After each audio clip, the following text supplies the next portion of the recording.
Yeah, so far we know of 3.18 inches of rain since about 5:20 in the Watkins Glen neighborhood on Cherokee Road in the Mountain Brook area, and then 3.16 inches of rain at Derby Downs, which is in the southern end of Vestavia, just on the north side of Interstate 459. And the downpours keep coming in those same areas, just like they have been all afternoon long. It has been this same zone here across central Alabama where we have just been pounded by the heavy rain. We'll go in and take a close look on some of these. The heaviest downpours are now beginning to shift into North Shelby County, which is good news for Hoover and Homewood and Vestavia Hills, but there's still a very heavy one that's on the north side of Hoover through Homewood, right on Lakeshore Drive, and then over into Mountain Brook from about Cherokee Road south down toward Cahaba Heights, Cahaba River Road going down Shades Mountain toward Acton Road in the southern edge of Jefferson County. Then, of course, you cross the Cahaba River and get down Caldwell Mill Road. Heavy rain is falling there.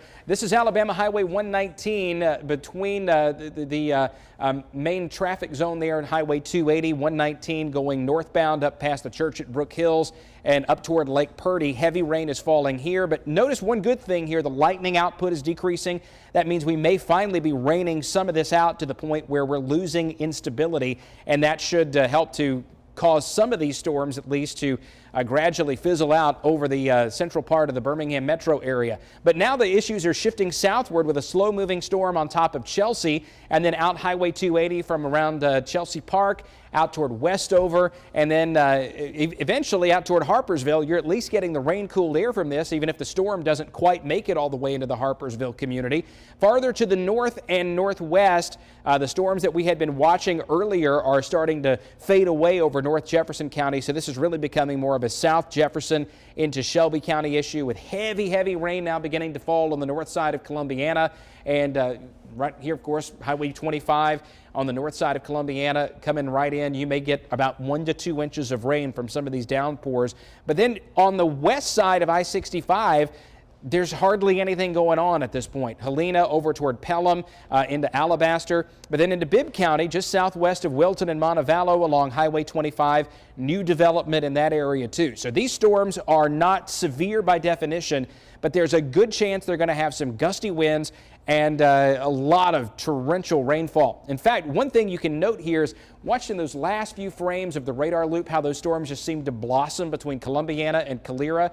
What's happening is the rain-cooled air that has come out of all these heavy storms over the south end of the Birmingham metro is expanding southward into Shelby County and Bibb County, and that's causing the new explosion there. So I would expect to see a gradual weakening trend in the heavy rain over Highway 31, Highway 280, I-65, and I-459.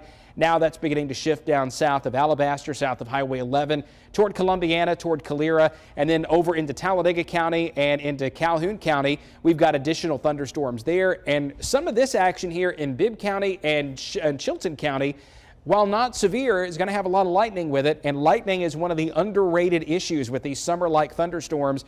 Oftentimes when we're dealing with them, what we find is that lightning often causes more damage than the wind or the rain or anything else. We know of at least one house fire that's been caused by lightning so far this afternoon. The lightning will be calming down around Birmingham, but it's really starting to pick up down here in Bibb, Chilton, Shelby, central Talladega County, northern Clay County around Mount Cheaha, and then a few heavy downpours in the northeastern part of Greene County there close to Knoxville. One lightning strike there between Ralph Foster's and Utah here in the last few minutes. So this is all being caused by an upper air disturbance. And one of the reasons that storms like this are so difficult to get a handle on hours in advance is because there's very little rhyme or reason to how they're forming.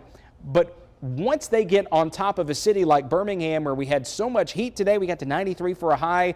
Then you add in the effect of the storm moving over top of multiple mountains, Red Mountain, Shades Mountain, Oak, and Double Oak Mountains. That really helps to ramp these up. So let's go to a live view right now.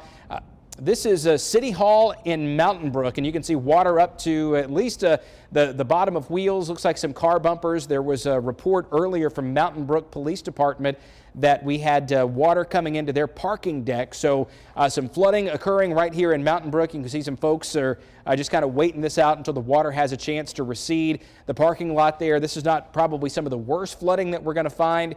but there's certainly a reason to stay home and stay indoors while these storms are overhead. Give it about an hour and a lot of this will start to flow into the Cahaba and into the other river systems around here. So I don't think it's going to be a long-lasting problem all night long. Once the heavy rain stops, a lot of this is going to start to get away very, very quickly. So let's go back over to the radar. This again is the big view. We saw the big storms come out of Walker County earlier.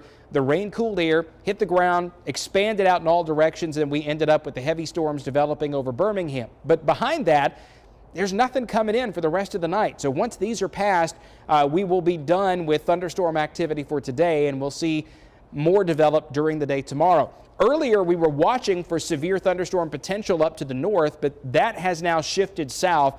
The heaviest of the thunderstorms sitting over Hoover and Chelsea and Columbiana at this point, and those are moving south out of this zone. So the risk of severe weather essentially ending across North Alabama. So here's what the Futurecast radar looks like, the simulated HRRR model. It's a little bit late getting the storms past Birmingham. This, by 10 p.m., will likely be way down south of Highway 22, even likely south of Rockford and south of Alexander City. Other showers still could develop through tomorrow morning, and then tomorrow afternoon, we're going to do this again, probably in slightly different places, but any of these storms that develop on Tuesday afternoon and evening could be very heavy, potentially creating some localized flooding as well as some gusty winds. You're watching WVTM 13 News.